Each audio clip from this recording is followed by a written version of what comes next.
Black history has been part of American history for as long as time can exist. But black people started to get their own week in 1926 due to Dr. Carter G. Woodson.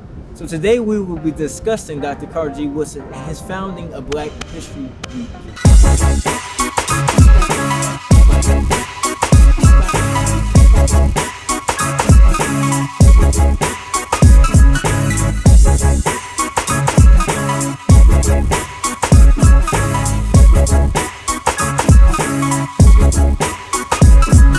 Dr. Carter G. Woodson was born on December 19, 1875 in New Canaan, Virginia. He would go on to attend Berea College, then graduate with a Bachelor's of Art in 1903.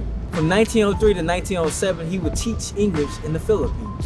In 1907, he would graduate with a Master's in European History from the University of Chicago. What's the real kicker, you guys? He becomes the second African American ever to get his PhD from Harvard in 1912. The first was Dr. Du Bois in 1895. What makes Dr. Carter G. Woodson so significant is he started Black History Week, as I introduced that to y'all in the video earlier, in 1926. It becomes Black History Month later on in 1976. The reason why this is important because without Black History Week, you don't get the achievements and the notifications of black people. You don't get the recognition that we so cherishly deserve. He will also go ahead and write The Miseducation of a Negro in 1933, which talked about how Black history needed to be more taught in schools and how black people needed to know how important our history was. It sold over 1 million copies.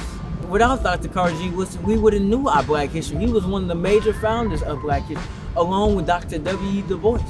He would go on and start the Association for the Study of Life and African American History on September 9th, 1950. He started it in Chicago, but it would later become incorporated in the city of Washington, D.C. on October 2nd, 1950. That institution would later on go ahead and publish Black history articles.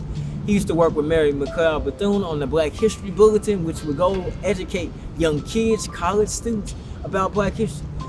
There was a famous picture of Dr. Woodson reading books to kids on his doorstep.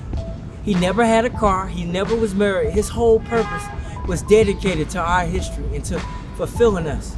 He spent his whole life educating black people on our history. He will later go ahead and pass on April 3rd, 1950 at 75 in DC.